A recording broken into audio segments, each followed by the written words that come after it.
સ્વાગત છે.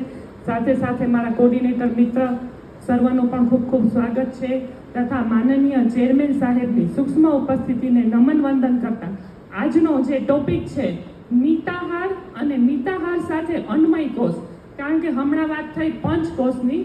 જો આપણે પંચકોષને એક એક રીતના આપણે જો સમજીએ, અન્નમય કોષ, પ્રાણમય કોષ, અને એને સુદૃઢ કેમ કરવો, એને આપણે વધારે સશક્ત કેમ કરવો, એના વિશે ચર્ચા કરીએ તો પંચકોષ જો આખો લઈએ તો ખૂબ સમય લાગી જાય.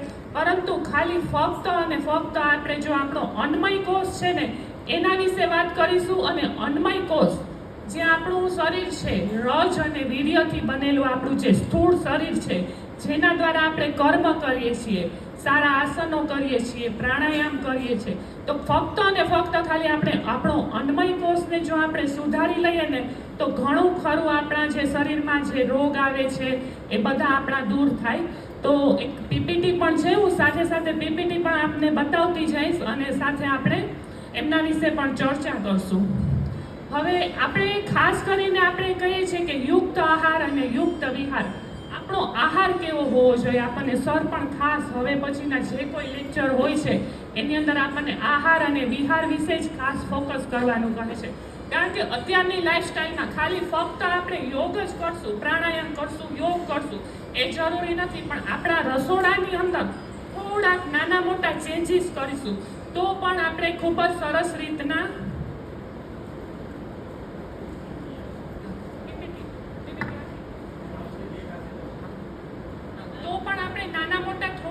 ચેન્જીસ કરી લેશું ને તો પણ આપણે ખરેખર સ્વસ્થ તો રહી શકશું, પણ સાથે સાથે આપણા પરિવારજનોને પણ સ્વસ્થ રાખી શકશું. હવે આપણે જોઈએ છીએ ભગવદ્ ગીતામાં પણ શ્રી કૃષ્ણ ભગવાને યુક્ત આહાર યુક્ત વિહારની વાત કરેલી છે. ત્યારબાદ ઘેરણ સંહિતામાં પણ પૌષ્ટિક આહાર સમતોલ આહારની વાત કરેલી છે. એવી જ રીતના હઠ પ્રદીપિકામાં ખાસ મિતાહાર ઉપર વાત કરેલી છે. તો આટલા ગ્રંથની અંદર આહાર વિહાર ઠીક કરવાની વાત કરેલી છે.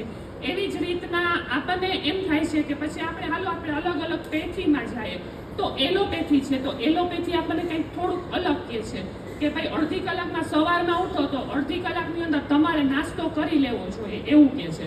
હવે આયુર્વેદ આપણને વાત, પિત્ત, કફ બેલેન્સ રહે એવું ભોજન કરવાનું કહે છે.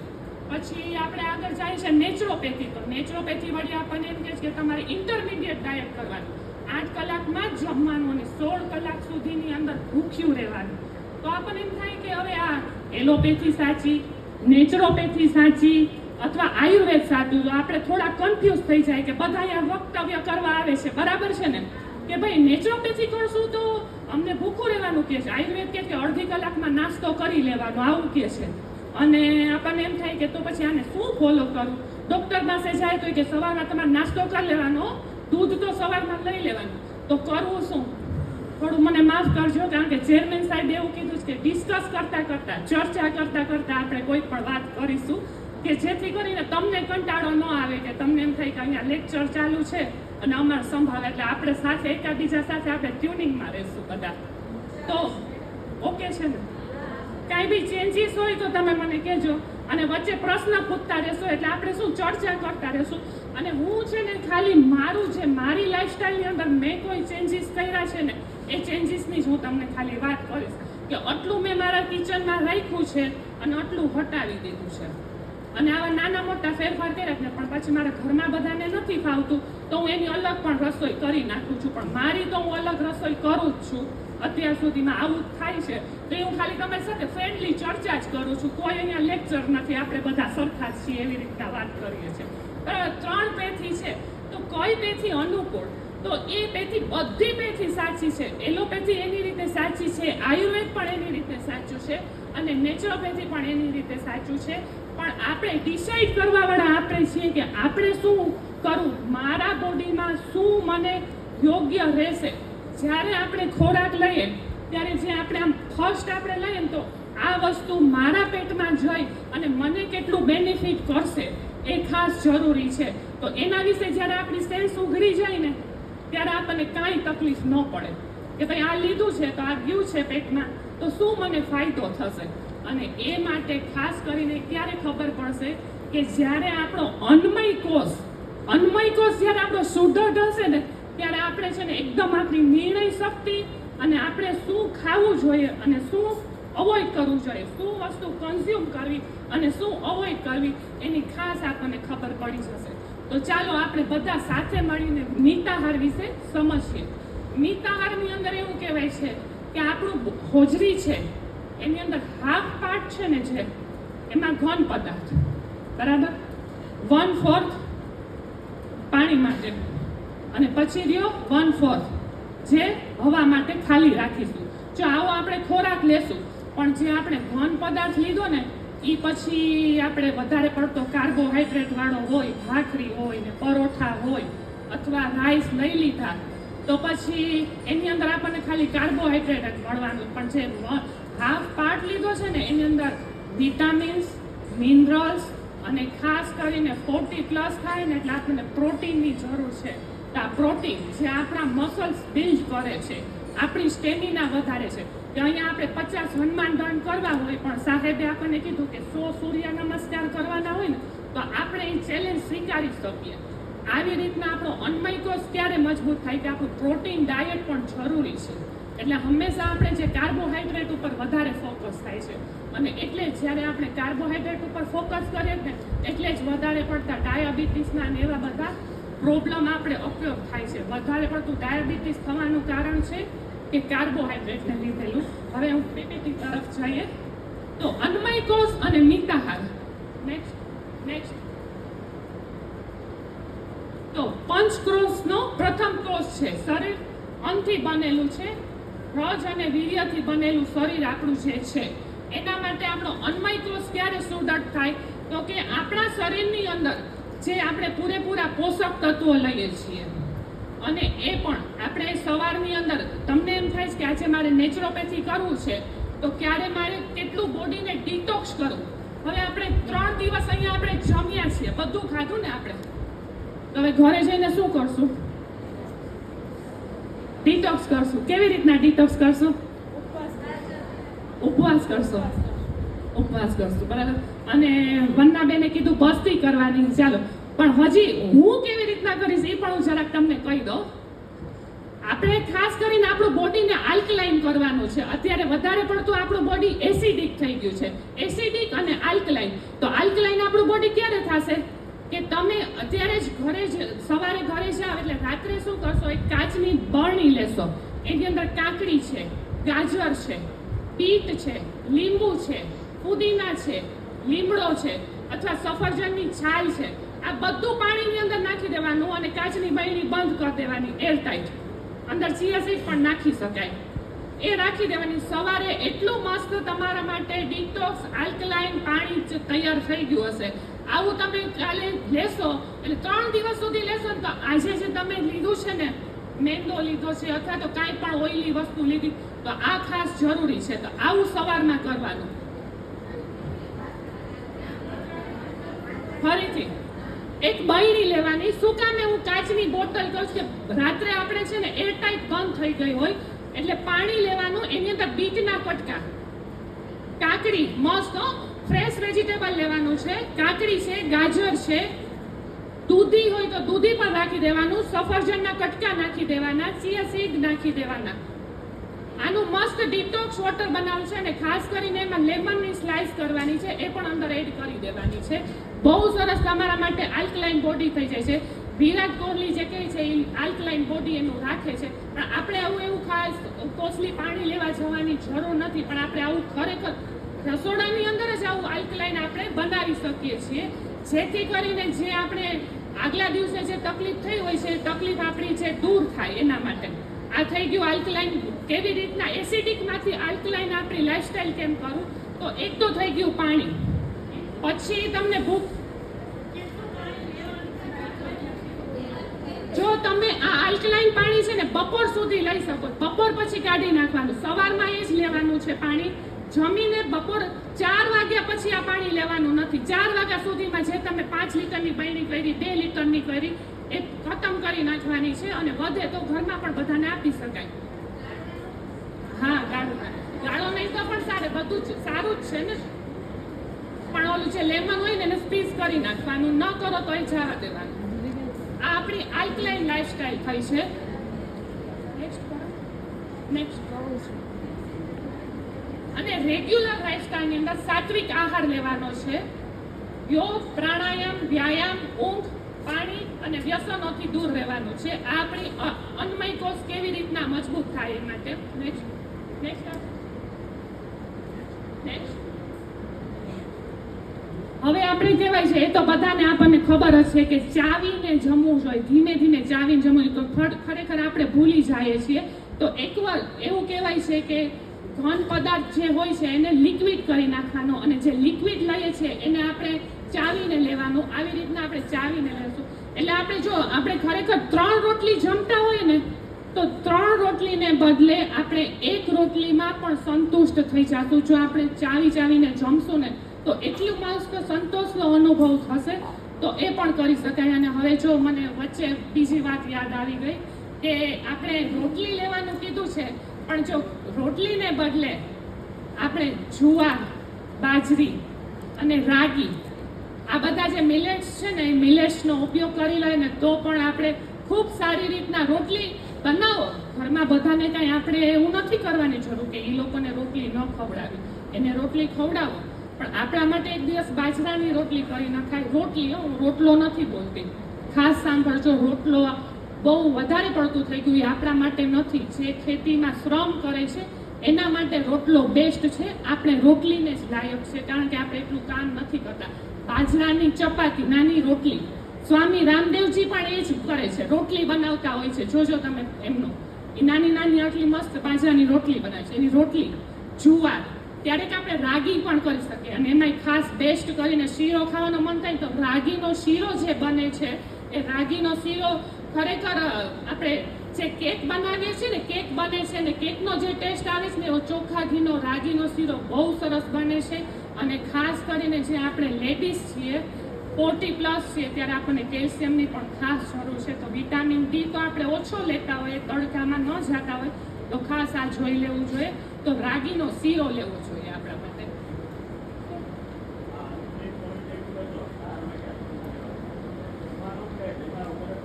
ના ના, જમી લેવાનું. એ બપોરે જે જમવાનું છે ને, એમના વિશે જ હોય. હા હા હા, બપોરે જમવાની હું વાત કરું છું. તો એમાં આપણે છે ને, રોટલીને બદલે આ લઈ શકીએ છીએ. અને સાથે સાથે રાઈસ લેવાના નથી. જો આપણે આ બધું લીધું તો રાઈસની કાંઈ જરૂર નથી. એક જ કાર્બોહાઈડ્રેટ, વન ટાઈમમાં 1 કાર્બોહાઈડ્રેટ જ લેવાનું છે.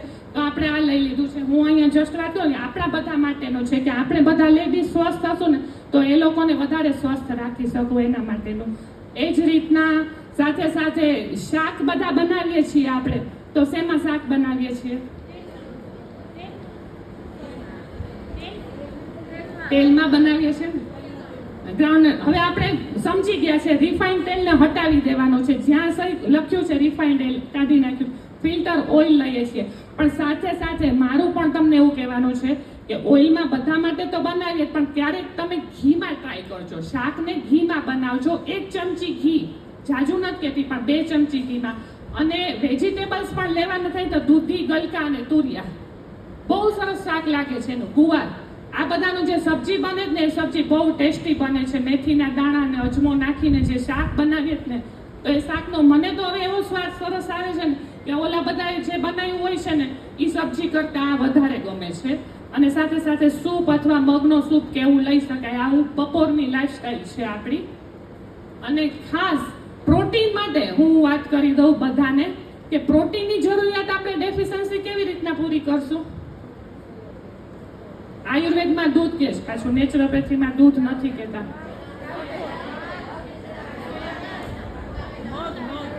સરસ, ખૂબ સરસ. ફણગાવેલા મગ લઈ શકીએ છીએ.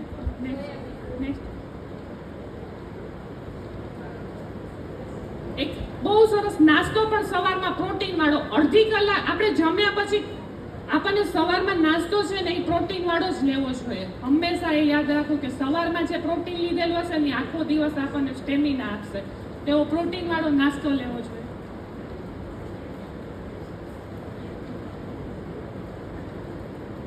ત્યારબાદ સાંજની વાત થઈ. સાંજે આપણે વધારે પડતું ખાસ જરૂરી છે, આપણે મખાનાની જરૂર છે. મખાનાનું તો બધાએ ખબર જ હશે. તો ખાસ તમારા ડાયટમાં મખાનાને ઇન્ક્લુડ કરજો. જે ક્યારેક ક્યારેક આપણે સેવ મમરા જે વઘારીને ખાવાની જેને ટેવ છે ને એ હટાવી દેજો. ઘીમાં વઘારેલા મખાના અને એની ઉપર મસ્ત તીખાનો મરી પાવડર નાખી અને મસાલો કરી અને કરજો. એટલે મખાના રોસ્ટેડ ખાશો ને તો તમને આખો દિવસ યોગ ક્લાસ 5 વાગ્યાનો હોય ને તો ત્યારે પણ તમને સ્ટેમિના રહેશે. તો સેવ મમરા, ગાંઠિયા, ચવાણું વગેરે વગેરે કાઢી અને મખાનાને રાખી દેજો. એવું મારું મંતવ્ય છે કે મખાનાથી આપણને ખૂબ સારી પૂરા દિવસ સુધી વિટામિન્સ અને મિનરલ્સ અને એક જાતનો બધા એમાં વિટામિન્સ આવી જાય છે. અને આપણો અન્નમય કોષ મજબૂત થાય એના માટે તો સૌને ખબર જ છે, તાળાસન, ત્રિકોણાસન, ભુજંગાસન અને સાથે સાથે શ્વાસ પ્રશ્વાસની જે ગતિ છે એમાં પણ થોડો સુધારો કરી લઈએ એટલે આપણો અન્નમય કોષ. દૈનિક જીવનમાં અમલ, સમયસર ઉઠવું, સમયસર ભોજન, પૂરતી ઊંઘ.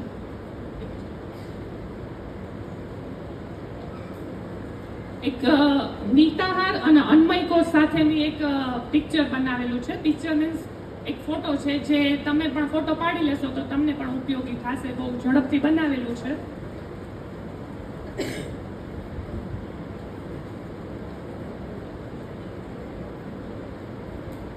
એક એવું અમે જોઈએ છીએ કે આપણા બધામાં B12 ની ખામી હોય જ છે અને ઇન્સ્ટન્ટ આપણે જે રિપોર્ટ કરાવીએ અને આપણને ખબર પડે છે કે આપણું B12 ઓછું છે, પણ 5 વ્યક્તિને જો હું અહીંયા બોલાવું અને એમને જે ઊભા રાખીએ ને તો એના ઉપરથી પણ એમનું B12 ઓછું છે એની તરત ખબર પડી જાય. તો એક આપણે લાસ્ટમાં એક પ્રેક્ટિકલ કરશું. એટલે ખાસ કરીને અન્નમય કોષ અને નીતાહાર સાથે બહુ કનેક્ટેડ છે. આપણે ખાલી આપણો એક અન્નમય કોષને સ્ટ્રોંગ બનાવી લેશું ને.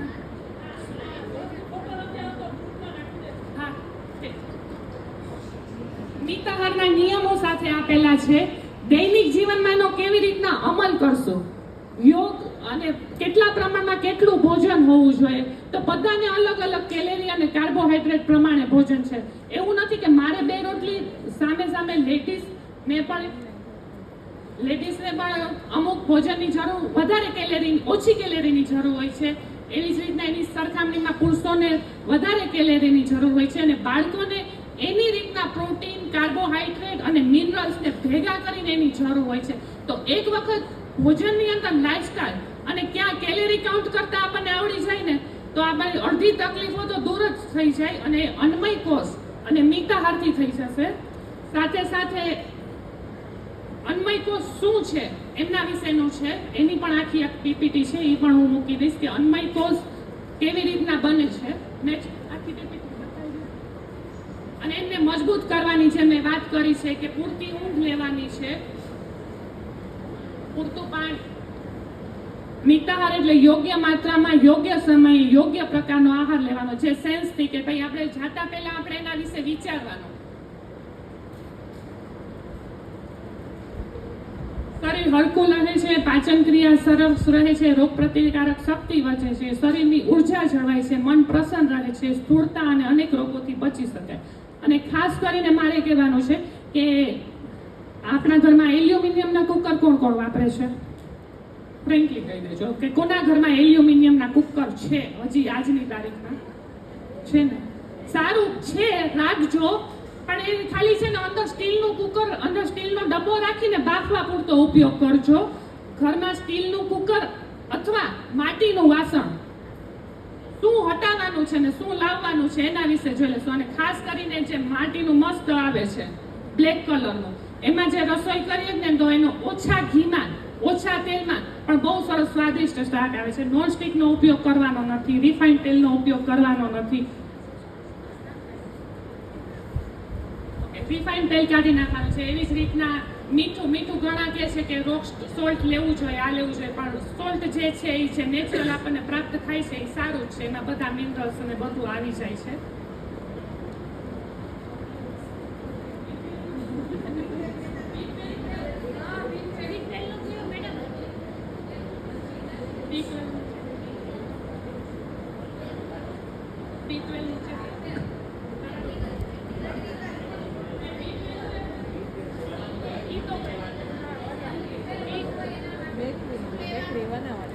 B12 જે લોકો નોનવેજ છે એને B12 મળે છે, પણ જે લોકો વેજીટેરિયન છે, આપણી વાત થાય છે તો આપણામાં B12 ની કમી લગભગ થાય છે. તો એ B12 ની ડેફિશિયન્સી દૂધમાંથી મળે છે, પનીરમાંથી મળે છે, અને સાથે સાથે જે મગ છે એ બેસ્ટ છે, જે બધા વાપરી શકે છે. તો ફણગાવેલા મગ સાથે સાથે ચણા અને ગોળ, અને સાવ સસ્તું અને સાવ ઇઝીલી તમને કહી દઉં, તમારે B12 જોતું હોય ને તો રાતે રોટલો બનાવજો અને દહીં મેળવી દેજો. સવારે દહીં અને રોટલો ચોળી અને રાખી દેજો થોડીક વાર માટે, અને 1 કલાક 2 કલાક પછી ખાજો. મસ્ત તમને એમનેમ B12 મળી જશે. ન કોઈ B12 ની દવા લેવા જવાની જરૂર પડે કે કોઈ નહીં પડે. તમારું B12 તમે ખુદ ચેક કરતા રહેશો. એની ટેકનિક છે હું તમને પછી કહીશ. અને વિટામિન ડી માટે આપણે સૂર્યપ્રકાશ છે, સૂર્યપ્રકાશ આપણે ખાસ લેવો જોઈએ. પ્રાણાયામ કરો ત્યારે સૂર્યપ્રકાશમાં કરવાનું, ટેરેસ પર વહી જવાનું, મસ્ત મળે જ છે આપણને.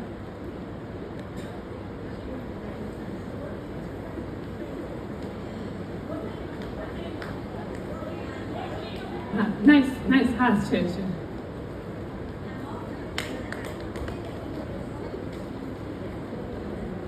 મેં કીધું ને, એલોપેથી, આયુર્વેદિક, અને આપણા શરીરને, આપણા તાસીરને આપણે ખુદ આપણા ડોક્ટર બનવાનો છે. આપણે ચેક કરી લેવાનું કે મને અનુકૂળ છે કે નથી, પછી એ રીતના આપણે એના ઉપર ફોકસ કરીને વસ્તુ લેવાની છે. અત્રે ઉપસ્થિત આપ સર્વનો ખૂબ ખૂબ આભાર કે તમે લોકોએ મને આટલો સરસ કોઓપરેટ કર્યો, અને આપણે સાથે સૌ મિત્રોની જેમ ચર્ચા કરી. મને ખૂબ આનંદ થયો. અને સાથે સાથે ગુજરાત રાજ્ય યોગ બોર્ડ તથા માનનીય શ્રી યોગ સેવક શિષપાલજીનો પણ ખૂબ ખૂબ આભાર. અસ્તુ. જય હિન્દ, ભારત માતા.